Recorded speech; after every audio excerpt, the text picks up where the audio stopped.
사람들이 만나면 종종 하는 그런 농담주의 이야기가 있습니다.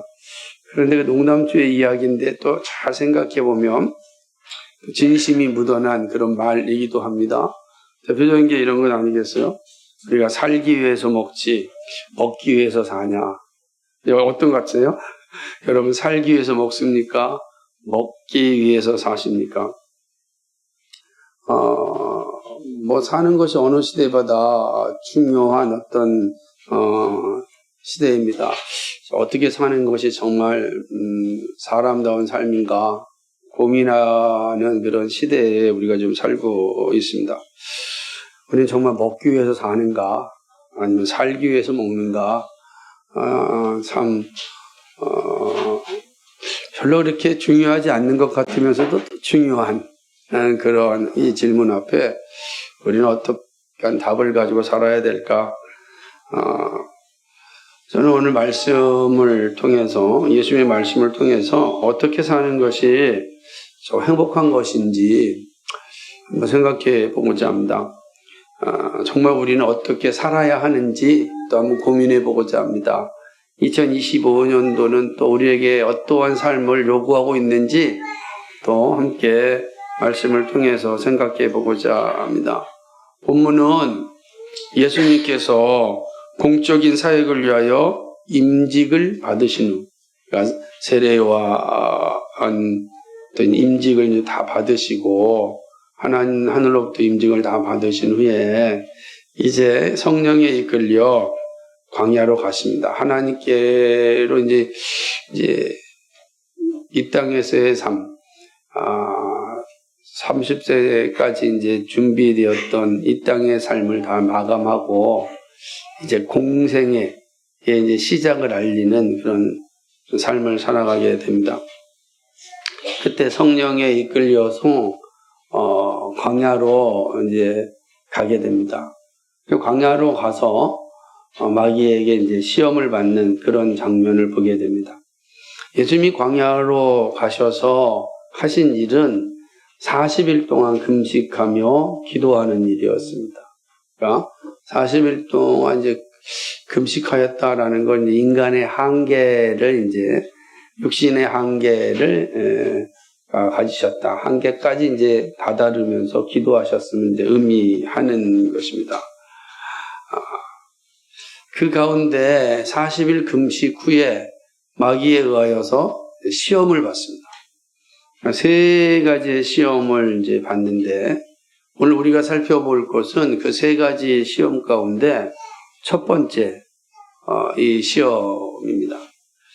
예수님이 받은 시험은 하나님의 아들이라면 이 돌을 떡으로 만들어 보라는 내용입니다. 천지를 창조하신 하나님께서 무에서 유를 창조하신 하나님께서 이거 아무것도 아니죠. 돌이 떡에 대하는 건 뭐 아무것도 아닐 겁니다. 그런데 마귀가 이렇게 말한 이유가 있는 겁니다. 그것은 40일 동안 예수님께서 금식하였기 때문에 육신적으로는 정말로 이제 힘든 상황이고 아마 배고픔을 감당할 수가 없는 그런 시간이었을 것입니다. 먹지 못하면 배고픈 게 뭐 당연한 건 아니겠습니까? 그래서 예수님 40일을 이제 금식을 하셨습니다. 그런 육신적으로 얼마나 배가 고프겠습니까? 그죠? 마귀는 또 이러한 약점을 잘 알고 있었습니다. 그래서 배고픈 예수님에게 오셔서 야, 네가 하나님의 아들이여든 돌들을 떡으로 만들어 보라 이렇게 미혹합니다. 잘 한번 이 장면을 생각해 보면 만약 예수님이 이 마귀의 말에 따라서 돌을 떡으로 만들었다고 한다면 예수님은 누구의 지배를 받는가? 그죠? 생각해 볼 수 있지 않습니까? 예수님 마귀의 말에 순종할 이유가 하나도 없는 그런 분이십니다. 그럼에도 불구하고 마귀가 예수님께 야, 돌을 떡으로 만들어 보라 라고 한 것은 예수님이 가지는 육체적인 한계, 육체적인 어려움을 이용하여서 자기의 지배 아래 두려고 하는 거죠. 시험하고 미혹하는 겁니다. 그 얘기하는 거죠. 근데 예수님께서는 이러한 마귀의 이 시험에 대하여서 아주 의미심장하게 대답을 하십니다. 오늘 우리가 읽은 말씀 4절인데 이렇게 얘기합니다. 예수께서 대답하여 이르시되 기록되었으되 이렇게 얘기해요. 사람이 떡으로만 살 것이 아니요 하나님의 입으로부터 나오는 모든 말씀으로 살 것이니라 이렇게 말씀을 하십니다. 예수님이 지금 이렇게 말씀하신 내용은 기록되었으되라고 하는 거니까 기록된 말씀을 이제 말씀하신 거예요. 드러내셔서 어디에 기록된 말씀인가? 이게 신명기 8장 이제 3절에 이제 기록된 말씀인 것입니다. 신명기 8장 3절을 보게 되면 이런 내용이 있어요. 너를 낮추시며 너를 줄이게 하시며 또 너를 알지 못하며 내 조상들도 알지 못하던 만나를 내게 먹이신 것은 사람이 떡으로만 사는 것이 아니요 여호와의 입에서 나오는 모든 말씀으로 사는 줄을 내가 알게 하려 함이라. 이런 말씀입니다. 예수님께서 지금 이 말씀을 딱 인용해서 마귀의 시험에 대하여 답을 하신 거죠. 이 말씀이 어떤 의미인지 마귀는 잘 알고 있었습니다. 그래서 오늘 마태복음 4장 5절에 보면 이에 마귀가 예수를 거룩한 성으로 데려갑니다. 이제 아예 첫 번째 시험을 포기한 거죠. 왜? 이 첫 번째 시험으로 예수님을 사실 이길 수가 없는 걸 너무 잘 알았어요. 왜냐하면 이 신명기 8장 3절 말씀이 어떤 내용인지 마귀는 잘 알고 있었기 때문입니다. 그게 두 번째 시험으로 가는 것입니다. 이 말씀이 어떤 의미냐면 이 말씀 이스라엘 백성들이 출애굽을 하여서 이제 하나님이 약속한 땅 가나안으로 가야 됩니다. 그래서 이스라엘이라는 나라를 건국해야 되는데 그런데 애굽에서 나와서 우리가 잘 알고 있다시피 이들이 하나님의 말씀을 불순종하였습니다. 원망하였습니다. 그 결국 어떻게 됐어요?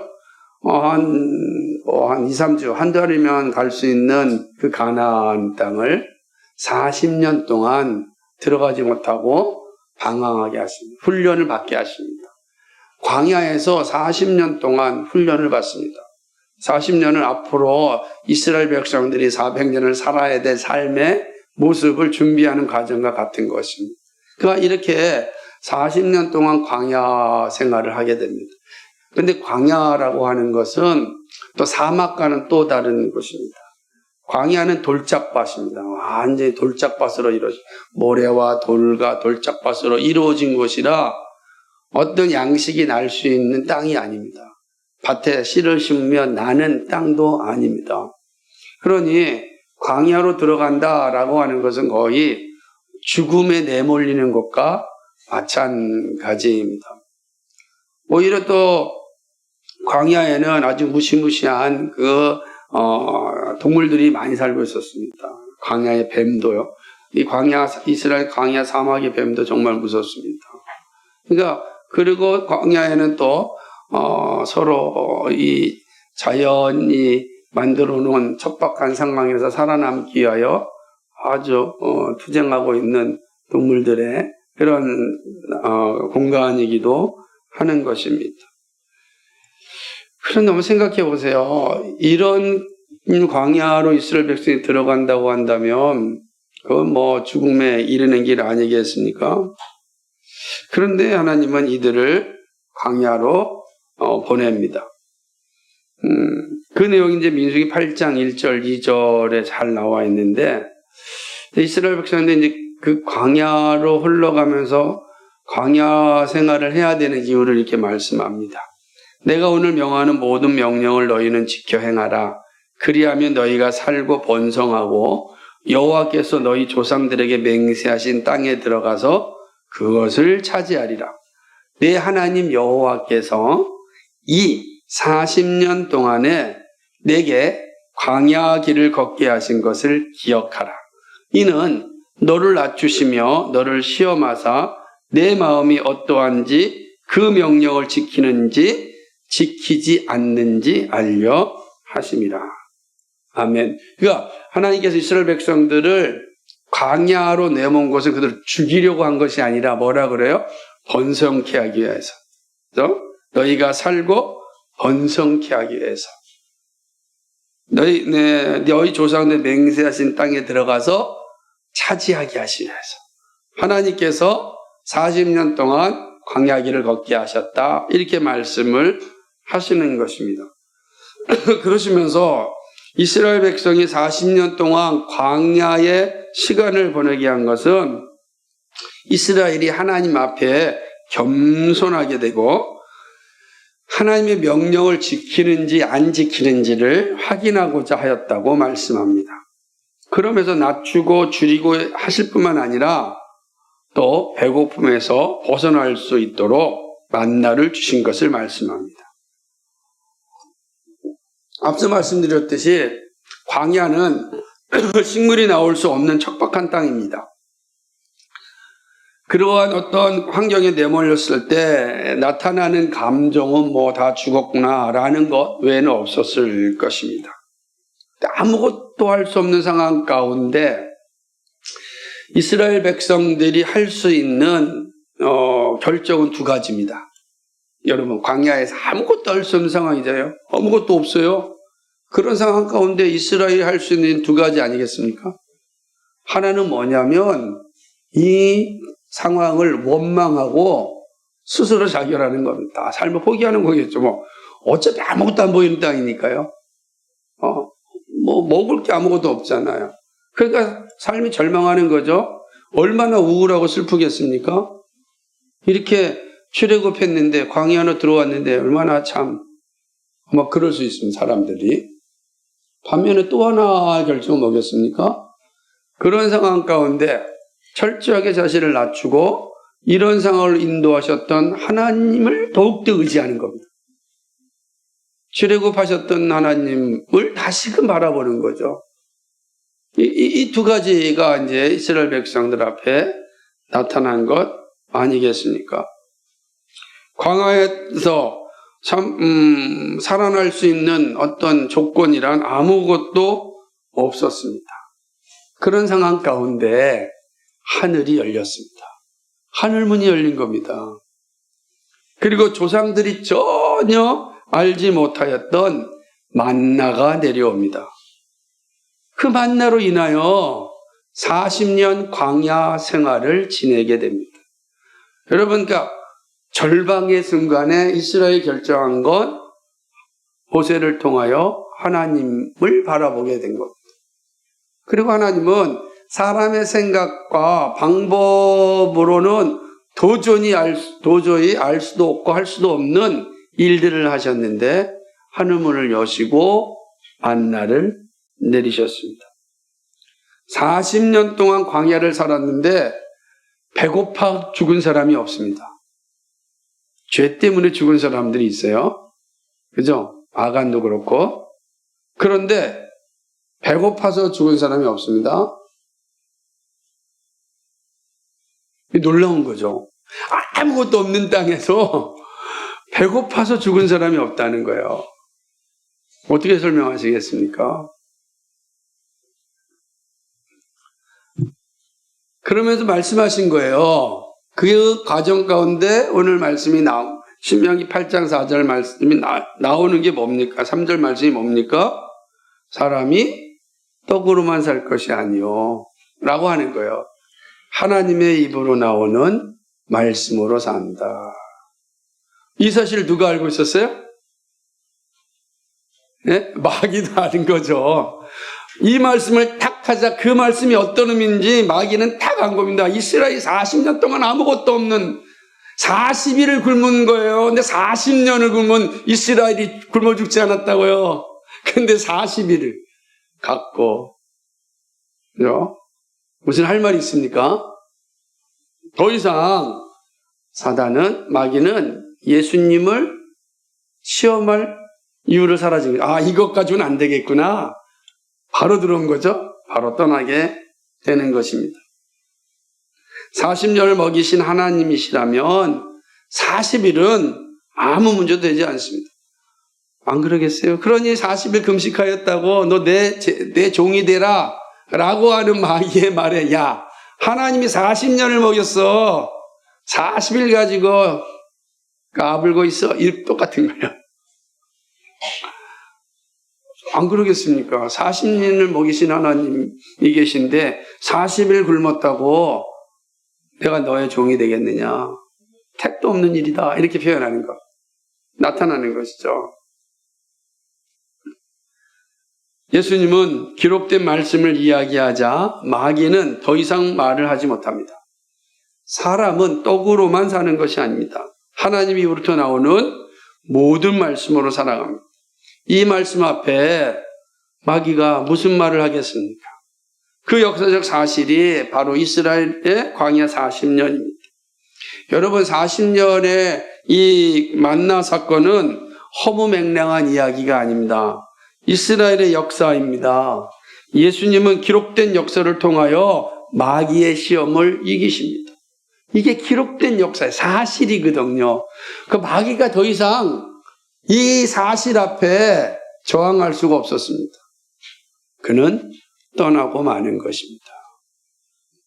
예수님이 시험 받으시고 이기신 이 장면은 말씀이 우리를 살린다는 사실을 가장 명확하게 보여주는 말씀입니다.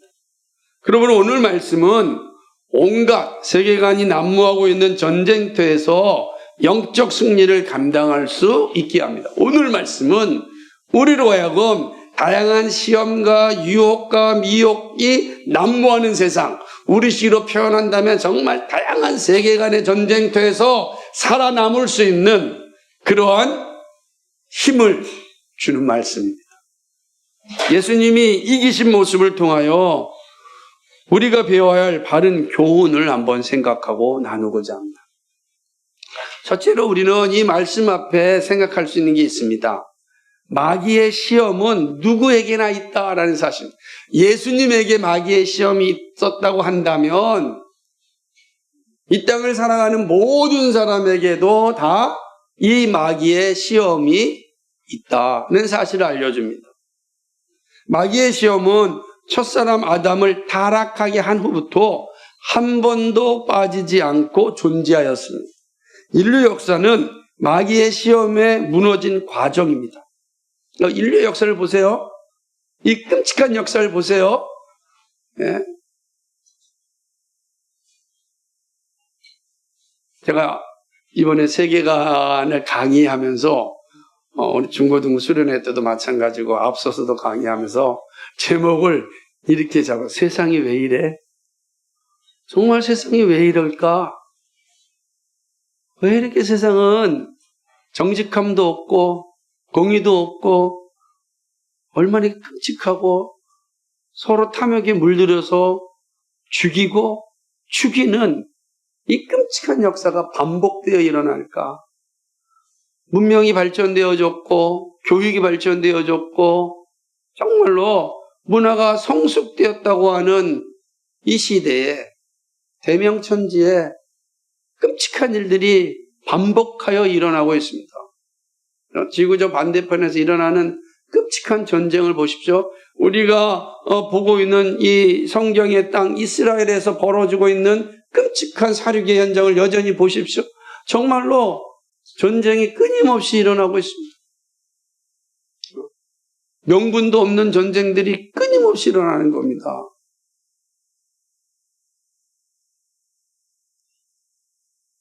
왜 그럴까? 그것은 바로 마귀의 시험에 무너진 것입니다.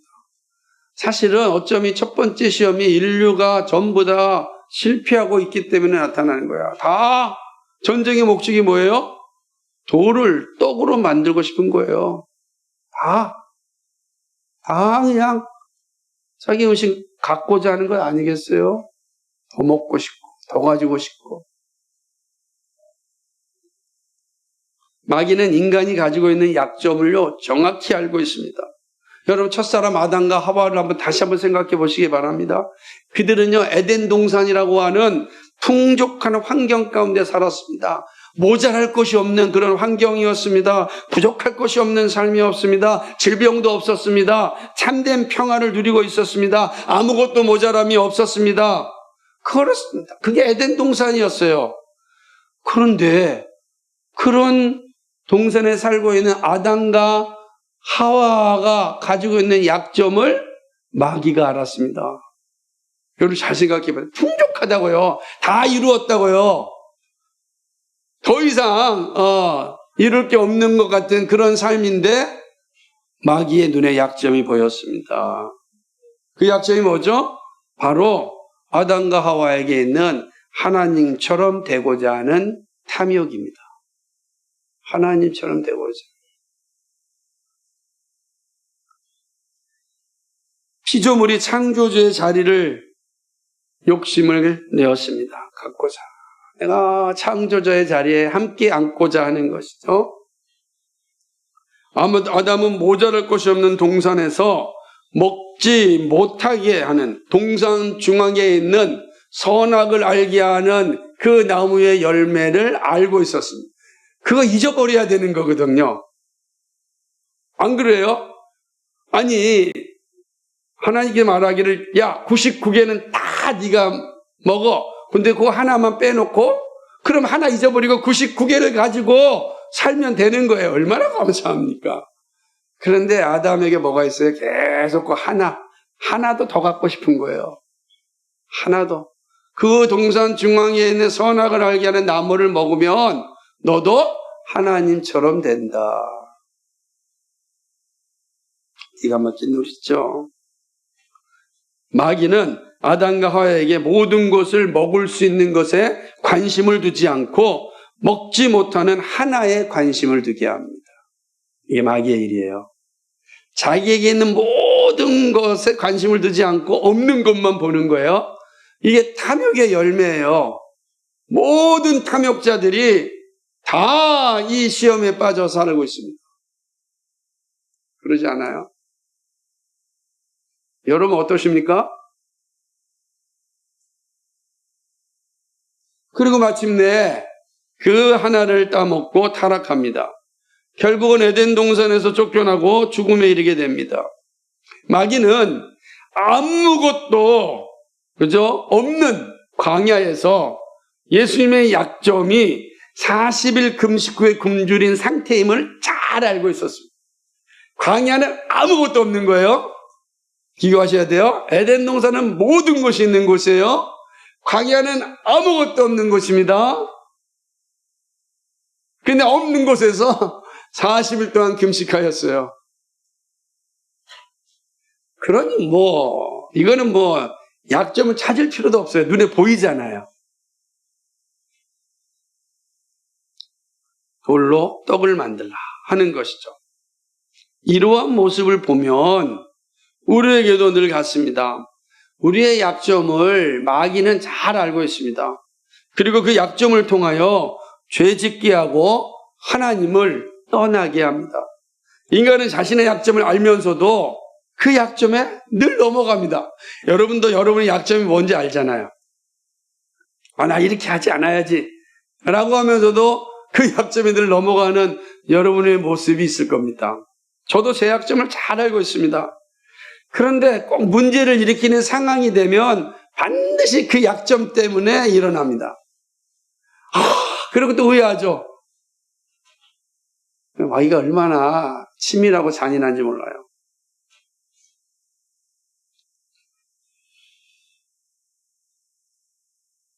마귀가 가지고 있는 기가 막힌 수법이라고 할 수 있습니다. 이러한 시험들은요, 아담과 하와, 예수님뿐만 아니라 이 땅을 살아가는 우리 모두에게 늘 반복하여 다가옵니다. 그래 나만 혼자 겪는 것으로 생각할 필요가 없습니다. 모두에게 마귀는 기회를 타서 시험합니다. 그래서 많은 이들이 괴로워하고 힘들어하고 고난을 겪기도 합니다. 우리 시대는 특별히 마음의 병이 많아지고 있습니다. 왜 하필이면 우리 시대에 이렇게 마음의 병이 많을까? 17세기에 위대한 신학자 리차드 박스터도 당시에 많은 사람들이 마음의 병을 가지고 살고 있다라고 진단하고 책을 썼습니다. 17세기에도 그랬어요. 그러니까 인간은 타락한 이후에 끊임없이 마음의 병을 가지고 살아가고 있었습니다. 그런데 그 마음의 병을 치유할 수 있는 여유들이 시대마다 좀 풍족하였어요. 그런데 우리 시대는 그 한계를 넘어가는 시대가 되었습니다. 왜냐하면 이 물질 문명이 가져다 주는 그 탐욕 앞에 사람들이 모두 다 병을 얻게 된 겁니다. 다 지금은. 그래서 마귀는 우리 시대의 약점을 잘 아는 거예요. 그래서 이 시대는 먹는 거, 입는 것이 문제가 아니다. 그거로는 지금 넘어갈 게 아니다. 그래서 말 그러잖아요. 직장이 없으면 알바라도 살지. 그렇게 말하는 시대 아니겠습니까? 먹는 게 문제인가 지금? 우리 시대가 지금 먹는 게 없어서 좀 문제인가? 노인 시대만 돼도 노령연금이 나오는 복지 시대인데 먹지 못해서 죽나? 이렇게 생각합니다. 그런데 모두가 다 마음의 병을 안고 있습니다. 이게 잘 아는 거예요. 우리 시대는 이 약점을 잘 알고 있습니다. 그래서 이 약점을 끊임없이 물고 들어주고 있는 것입니다. 다 이 마귀에 의하여 시험받고 있는 거죠. 하지만 모두가 마귀의 시험에 무너지는 것은 아닙니다. 마귀의 시험을 이기고 새로운 삶을 살기도 합니다. 그 사실을 예수님이 보여주셨습니다. 마귀의 잔인한 시험을 이기는 길을 예수님이 알려주셨습니다. 그것이 우리에게 주는 두 번째 교훈입니다. 두 번째는 말씀을 기억하고 선포하는 일입니다. 예수님은 마귀의 시험에 대하여 분명한 자세로 이야기합니다. 기록하였으되, 기록된 하나님의 말씀을 기억하셨습니다. 그리고 그 기억된 말씀을 선포하셨습니다. 이스라엘 백성들이 광야 40년을 이긴 것은 먹는 문제가 해결되었기 때문입니다. 그런데 그 문제 해결이 바로 하나님의 말씀에 있었습니다. 우리는 먹는 게 필요하죠. 근데 먹는 문제가 해결됐다고 해서 삶의 문제가 해결되는 게 아닙니다. 매우 중요한 관계입니다. 사람은 먹지 못하면 죽습니다. 물질이 없고 건강이 없다면 사는 것이 불가능합니다. 이 모든 것이 다 필요합니다. 그래서 예수님은 먹는 것과 입는 것이 있어야 할 줄을 아신다고 누가복음 12장 30절에서 분명하게 말씀하셨습니다.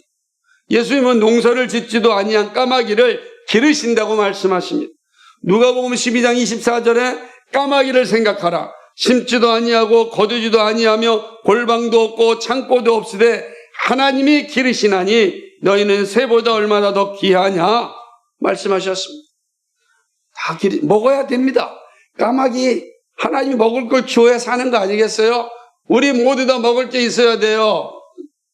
그래야 사는 것이죠. 근데 예수님이 이렇게 말씀하십니다. 이 까마귀도 하나님이 기르시는데 너희는 새보다 얼마나 귀한지 모른다. 우리는 새보다 귀한 존재입니다. 우리가 사는 일에 필요한 모든 것이 있어야 할 줄을 주님은 아십니다. 하나님은 온 우주의 주권자이기 때문입니다. 모든 것을 창조하시고 지금도 통치하시는 분입니다. 그러므로 하나님이 주시지 않으면 살 수 없습니다. 아무리 발버둥 쳐도 하나님이 주시지 않으면 소용이 없습니다. 아무리 숨겨놔도 다 사라집니다. 여러분이 막 숨겨놔도요, 그거 다 사라집니다. 하나님이 가져가시면 끝나는 거예요. 이스라엘 백성들이 40년 광야 생활을 지냈습니다. 그리고 이제 이스라엘을 정복하기 위한 전환점을 이제 오게 됩니다. 그것이 바로 요단강을 건너는 겁니다. 그리고 정복 전쟁을 시작합니다. 그때 첫 번째 관문은 여리고성을 만납니다. 여리고성은 어마어마하게 큰 성입니다. 이게 주전 15세기에 있었던 역사적 사실이 고고학적 발견으로 다 나타났습니다. 지금도 여리고에 가면 그 성터가 다 발굴되어서 보존되어 있습니다. 근데 그 어마어마한 성터가 전쟁 한 번 하지 않고 무너뜨렸습니다. 그래서 하루에 한 번씩 마지막 7째 날에 7번 돌면서 소리치자 여리고 성이 무너졌습니다. 그러니까 어마어마한 성이 무너진 거예요. 말씀에 순종하자. 그때 하나님이 여호수아에게 이스라엘 백성들에게 이야기합니다. 이 성에 있는 모든 전리품을 가져가지 말라라고 이야기하였습니다. 그런데 아간이 모든 사람들 모르게 자기 가족들만 알게 다 훔쳤습니다. 은과 금과 의복들을 다 훔쳐가지고 숨겨놨습니다. 아무도 몰랐어요. 그런데 그 다음에 여리고성과 비교할 수 없는 작은 아이성 전투에서 이스라엘이 패배하게 되고 많은 이스라엘 군인들이 죽임을 당하게 됩니다. 기가 막힌 일이 난 것입니다. 여호수아가 탄식하며 하나님이 어찌 이럴 수 있습니까? 이야기했을 때 하나님께서 그렇게 된 이유를 알려주셨습니다. 그들이 내 말을 듣지 않았기 때문이다. 말씀을 불순종한 이유 때문이라고 알립니다. 그리고 하나님은 아간이 숨긴 물건을 찾아내고 심판하십니다. 하나님의 말씀에 불순종하고 도적질한 것이 아간의 것이 되지 못하게 하였습니다. 그리고 그 일에 동조했던 그 가족들이 전부 다 심판을 받았습니다. 내 거, 하나님의 거, 내 것인 줄 알고 숨기고 도둑질하면 그게 아무도 모를 것 같지만 하나님이 아신다고요. 마귀의 시험에 빠지면 모든 재산도 한순간에 사라집니다. 아간이 마귀의 시험에 빠졌어요. 그리고 결국 그 아간이 그걸 다 가질 줄 알았지만 다 사라졌습니다. 자기의 욕심에 따라 숨기면 될 것 같지만 중심을 보시는 하나님이 숨기고 도적질한 것을 하나도 쓰지 못하게 하십니다. 그러므로 자신 것을 다 사라지지 않게 하려면 마귀의 시험을 이겨야 합니다. 마귀의 시험을 이겨야만 삶의 문제도 해결되고 마음의 문제도 해결되는 것입니다. 어떻게 이겨야 되겠습니까? 그 방법이 바로 예수님이 보여주신 대로 하면 됩니다. 말씀을 기억하고 선포하는 일입니다. 예수님 광야에서 배고픔의 시험을 이겼습니다. 풍족한 에덴 동산에서 실패했던 첫사람과 다르게 마지막 아담이신 예수님은 아무것도 없는 광야에서 시험을 이기셨습니다. 그 방법은 기록된 말씀의 선포였습니다. 말씀을 선포하려면 기억해야 합니다. 말씀이 내 안에 살아있어야 합니다. 그리고 살아있는 말씀을 선포해야 합니다. 그러면 마귀가 깜짝 놀라 도망갑니다. 말씀을 기억하는 것은 말씀을 잘 듣는 것에서 시작합니다. 그리고 이해하고 읽어야 합니다. 깨달은 말씀을 가슴에 담고 함성할 수 있다면 더욱 좋습니다. 그럼 그 말씀이 삶의 위기 가운데 나를 살리게 합니다. 이렇게 말씀을 기억하고 선포할 때 마귀의 시험을 이길 수 있습니다. 예수님이 이기셨습니다. 우리에게 이야기합니다. 우리에게 다가오는 우리의 약점을 너무나 잘 알고 있는 마귀의 시험에서 이기는 길은 바로 말씀을 기억하고 그 말씀을 선포하는 겁니다. 자기에게 선포해야 됩니다. 관계 속에 선포해야 됩니다. 삶의 자리에서 선포하는 겁니다. 그 시험을 이기게 합니다. 그리고 하나님 주신 놀란 복을 누리게 하는 것이죠. 이것이 바로 오늘 예수님이 우리에게 보여주신 것입니다. 기록하였으되. 저는 이 단어가 얼마나 큰 은혜가 됐는지 모릅니다. 우리가 왜 마귀의 시험에 이기지 못하고 마귀에게 지고 있는가? 기록되었으되 이 말씀을 기억하지 못하기 때문입니다. 말씀이 살아서 끊임없이 우리에게 다가와야 되는데, 그렇죠? 말씀이 살아서 운동력 있는데 우리가 살아있는 말씀을 죽을 말씀으로 만들어 버렸습니다. 그 말씀이 나한테 살아있는 게 아니라 죽은 문자만 있는 거예요. 근데 그것도 기억 못하니 얼마나 기가 막히겠습니까? 풍족한 가운데서 실패할 수 있습니다. 그러나 아무것도 없는 절망적인 상황 가운데 승리할 수 있습니다. 기록되었을 때 말씀을 기억하고 말씀을 선포할 수 있기를 바랍니다. 세 번째로는 삶의 우선순위가 분명해야 합니다.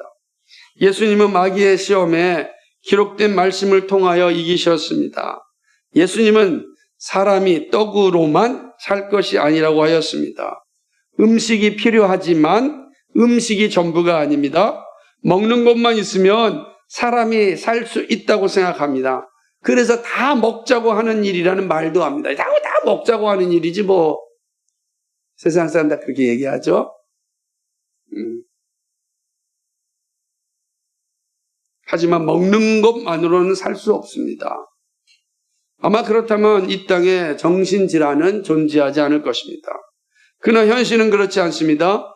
먹는 것에 문제가 없는 이들도 삶에 대한 질병을 가지고 있습니다. 이것은 먹는 것이 중요하지만 삶의 우선순위가 아님을 보여주는 현실입니다. 먹는 게 중요하죠. 일하는 게 중요하죠. 그러나 그게 우선이 아니라는 거예요. 예수님이 이 사실을 잘 보여주고 있습니다. 사람이 사는 우선은 하나님의 말씀에 있습니다. 하나님이 하신 모든 말씀이 살아가는 첫 번째 이유입니다. 하나님의 말씀이 삶의 의미가 될 때 먹는 것이 진짜 힘이 됩니다. 사는 것이 진짜 능력이 되는 겁니다.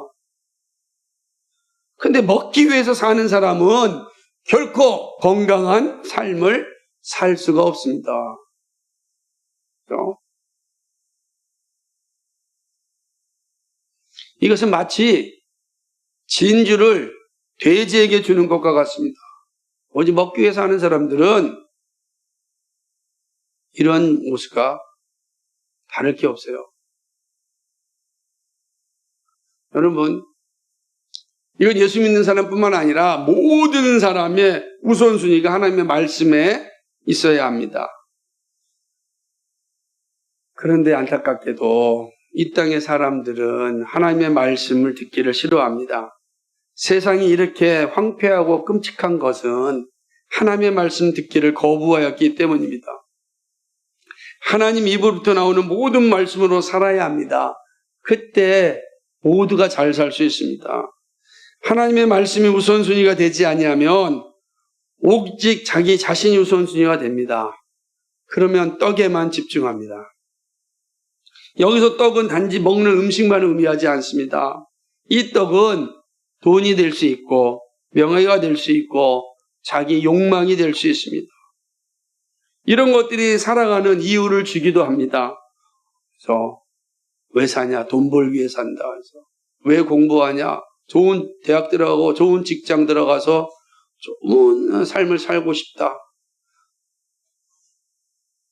그때마다 이 질문에 대한 답을 찾지 못하잖아요. 우리 박종환 집사님이 항상 질문하고 좋은 기업이 뭡니까?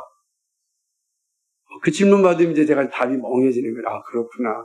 그냥 상상 속에 있는 거죠. 왜 그럴까요? 왜 그런 좋은이라는 단어를 썼는가 생각해 보면 잘 먹고 잘 살기 위해서. 그 외에는 없는 거예요.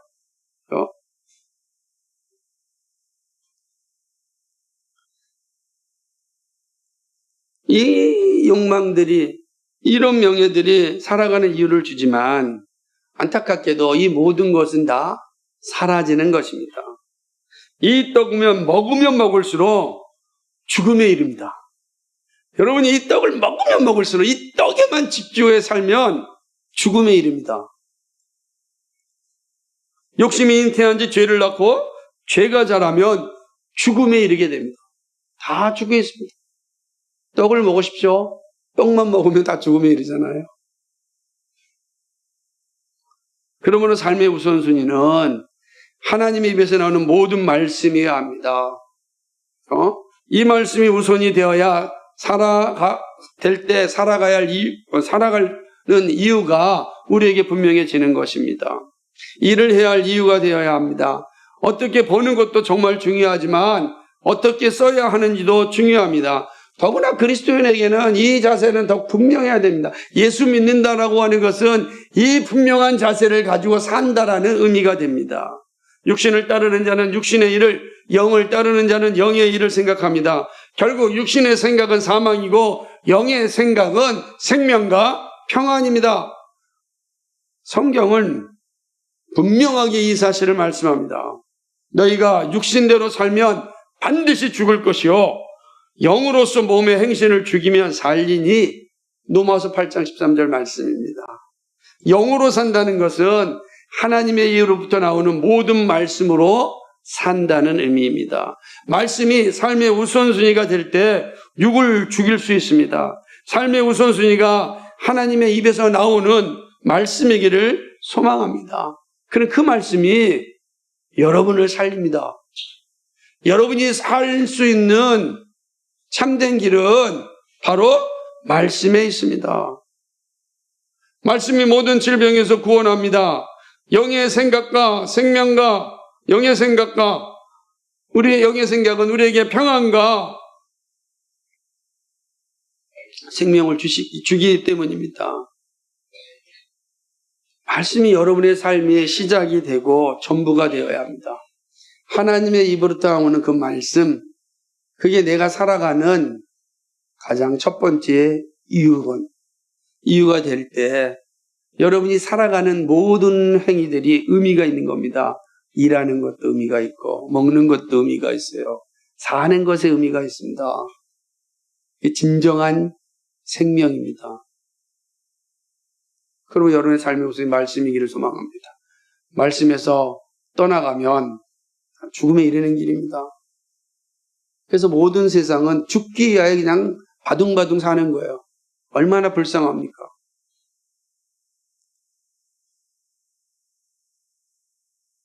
말씀이 여러분의 시작이요 우선이 되기를 주님의 이름으로 간절히 축복합니다. 말씀을 읽겠습니다. 우리가 살아가는 세상이요 참 어렵습니다. 얼마나 많은 사람들이 이 마음의 병을 가지고 사는지 모릅니다. 환경은 좋아졌고 먹을 것도 입을 것도 부족하지 않은 상황이지만 많은 이들이 마음의 병을 가지고 살고 있습니다. 마귀는 이러한 사람들의 마음을 잘 알고 있습니다. 그래서 그 약점을 더욱 사용하여 더 힘들게 하고 하나님이 주시는 평안을 누리지 못하게 합니다. 내 안에 평안이 있을 때 내가 마음의 질병에서 회복될 수 있는 것입니다. 내 안에 평안이 있을 때 다른 사람의 것을 탐욕하여 빼앗으려고 하지 않습니다. 내 안에 평안이 없으면 다른 것을 빼앗아서 내 것으로 만들고자 합니다. 그것이 크게 가면 전쟁이 되는 겁니다. 지금까지도 모든 이 타락한 이 지도자들이 하는 일이 뭡니까? 내적인 불안이 있으면 외적인 이 폭력을 통하여서 내적인 평안을 감추려고 하는 겁니다. 전쟁이 다 그런 거예요. 그것이 좋게 내려오면 개인도 마찬가지입니다. 내 안에 참된 평안이 없으면 불안해지는 거죠. 우리는 하나님의 형상으로 지음받은 보배롭고 존귀한 사람입니다. 이런 우리가 마귀의 시험에 빠져서 슬픔에 빠져서 사망에 이르는 삶을 살아야 하겠습니까? 하나님의 형상으로 지음받은 우리가, 이 소중한 우리가 평안을 잃어버리고 슬픔에 빠져서 슬픔을 이기고자 탐욕에 집중하고 그렇게 살아가야 되겠습니까?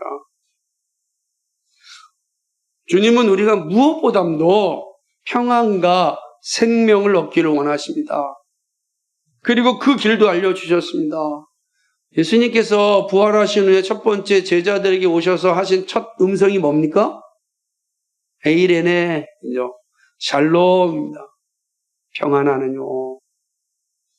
예수님은 우리가 평안을 갖기를 원합니다. 예수님의 마음이에요. 그리고 그 길도 알려주셨습니다. 바로 하나님의 입에서 나오는 모든 말씀을 먹고 마시고 기억하고 되새기고 선포하는 일입니다.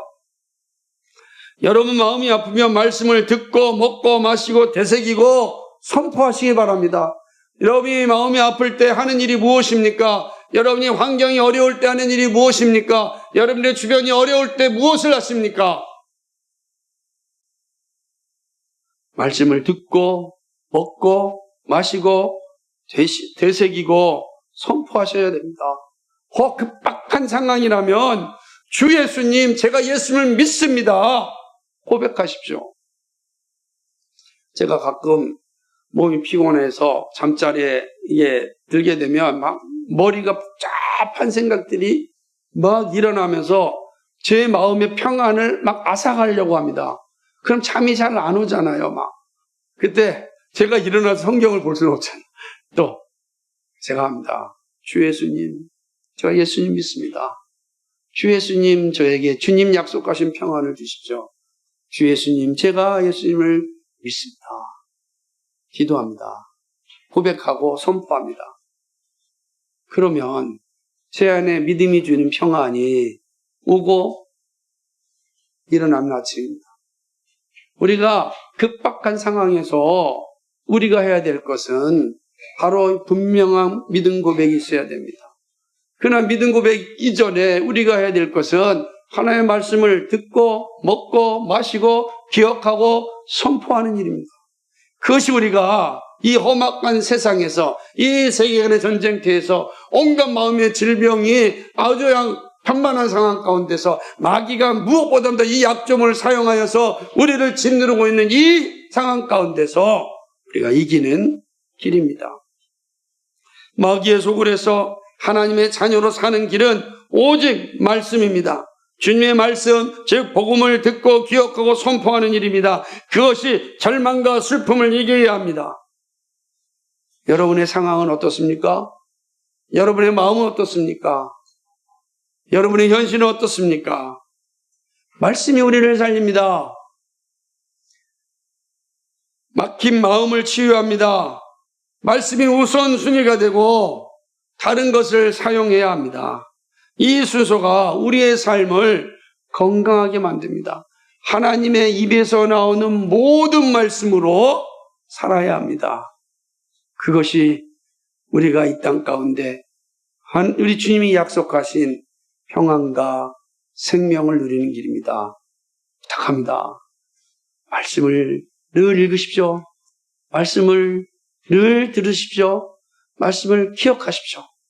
오늘 이 말씀이라도 여러분 암송하시기 바랍니다. 한번 따라합시다. 사람이 떡으로만 살 것이 아니요 오직 하나님의 입으로부터 나오는 모든 말씀으로 살 것이니라.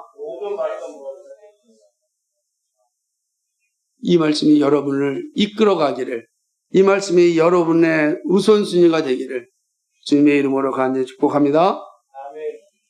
축복합니다. 거룩하시고 자비하신 하나님 아버지, 혼란한 시대 가운데 살아가고 있습니다.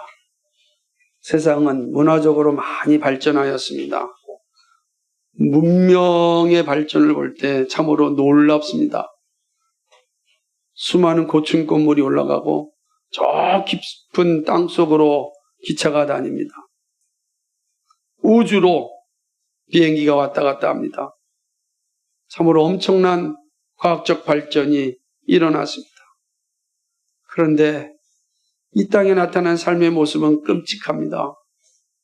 특별히 우리나라도 자살률이 세계 1위라고 합니다. 이혼율도 1위라고 합니다. 마음의 질병을 가진 이들이 정말로 끔찍하지 많아졌습니다. 인간의 탐욕이 얼마나 잔인한지 곳곳에서 전쟁이 일어나고 살인 사건이 일어납니다.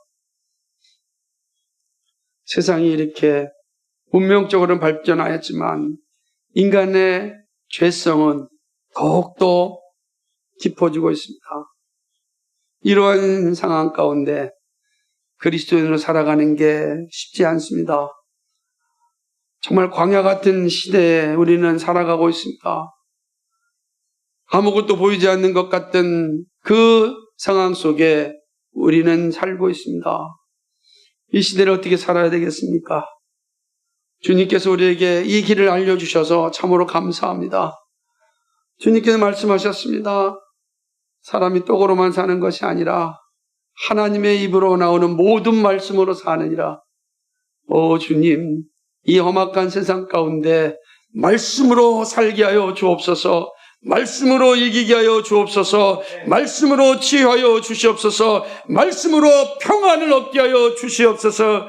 그리하여 이 세상 사람들이 알지 못하는 주님이 주시는 샬롬과 평안이 우리 안에 있게 하여 주셔서 그 평안으로 우리 주변 사람들에게 이 평안을 나누어 줄 수 있는 하나님의 사람들 되게 하여 주옵소서.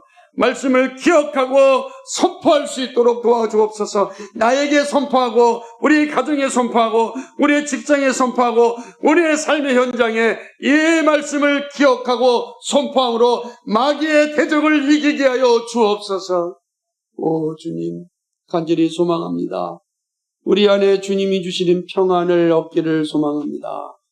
주님 말씀만이 우리에게 평안을 줄 수 있습니다. 오 주여, 우리 모두에게 주의 샬롬이 임하여 주옵소서. 그 샬롬은 하나님의 나라에서 완벽하게 누릴 것입니다. 그 누릴 때까지, 아버지, 그 나라가 이 땅에 임할 때까지 주여 우리 안에 참된 평안을 허락하여 주옵소서. 그 평안을 누리게 하여 주옵소서. 감사합니다. 우리 주 예수 그리스도의 이름 받들어 기도하옵나이다. 아멘.